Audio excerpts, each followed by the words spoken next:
If you have food sensitivities, reading labels isn't just helpful, it's a must. One wrong ingredient could trigger symptoms. Would you agree? Today, I'll share 5 key tips to help you decode labels and avoid hidden triggers that could worsen sensitivities, intolerances, and allergies. Welcome to Just Gooder Eats. I'm Masha, and after dealing with food sensitivities over the past few months, I've learned that ingredient labels aren't always as simple as they seem. Let me walk you through my top tips for making sense of them. Tip number 1, find hidden triggers in ingredients. Just because a label doesn't say milk or wheat doesn't mean it's safe. Some ingredients go by different names. For example, dairy can be listed as whey, casein, or lactose. This Nature Valley protein bar contains whey protein concentrate. So if you're sensitive to dairy, it's a no-go for you. For gluten, watch out for malt, barley, or rye unless specifically labeled gluten-free. Here's an example. This Jack Link's beef jerky contains soy sauce powder, which has wheat in it. So if you've got sensitivities to gluten, be aware that gluten can hide even in beef jerkies. If you don't recognize an ingredient, look it up before buying. Tip number 2, read contains and may contain statements like a pro. So many packaged foods try to make identifying allergens easier. Well, sort of, by listing them at the bottom. Let me explain. If you see contains milk, soy, or wheat, it means those allergens are definitely present in the product. If your trigger is listed, put it back on the shelf. But hold that thought. There is a situation I recently ran into that made things a bit more confusing, which I'll share in tip number 3. Now, here's where it gets tricky. Some labels say may contain or manufactured in a facility that also processes. What does that mean? Well, it's simply a voluntary wording. In the US and Canada, companies are actually not required to include it. So some do it for transparency reasons, while others don't do it at all. That's why you always need to check carefully. For example, let's take this calorie chocolate bar.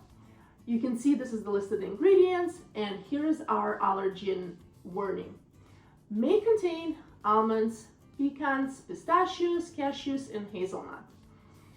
And so what does this mean? Even though nuts are not actually present in the ingredient list, the wording tells us this chocolate is made in a facility that processes nuts. So if you have severe nut allergy, this product isn't safe for you. Remember that contains statement I mentioned earlier? Well, here's where things get even trickier. Tip number 3, cross-contamination is the hidden risk. I was checking the ingredient list on this Hidden Valley ranch dressing, and I got confused when I saw contains egg, but egg wasn't actually listed in the ingredients list. So I called the company. Turns out while egg isn't in the recipe and not part of the product, the dressing is made on the shared equipment with the egg containing products. So that's why they included the warning. It's both a precaution against cross-contamination and also a legal safeguard for the company.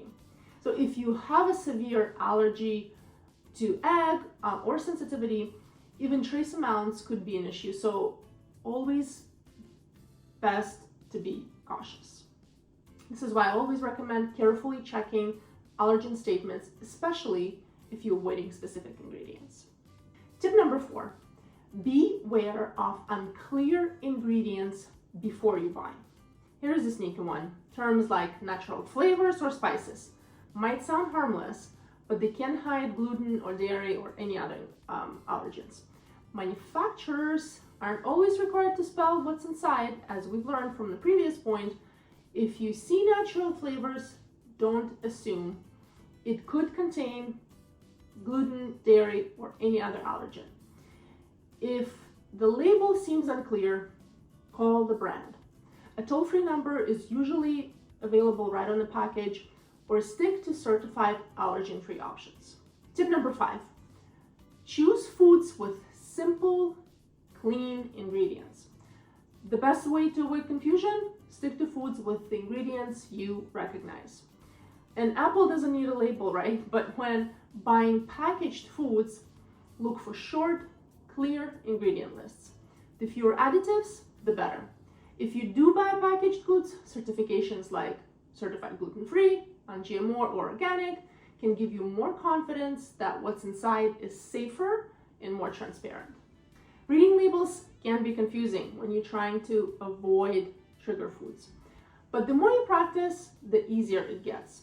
Let me know in the comments, what's the trickiest ingredient you've ever found hiding in a food label? And if this was helpful, don't forget to hit the like button, subscribe for more tips. I hope you have an amazing day. Eat gooder, feel gooder, and live better. And I'll see you in the next one. Bye.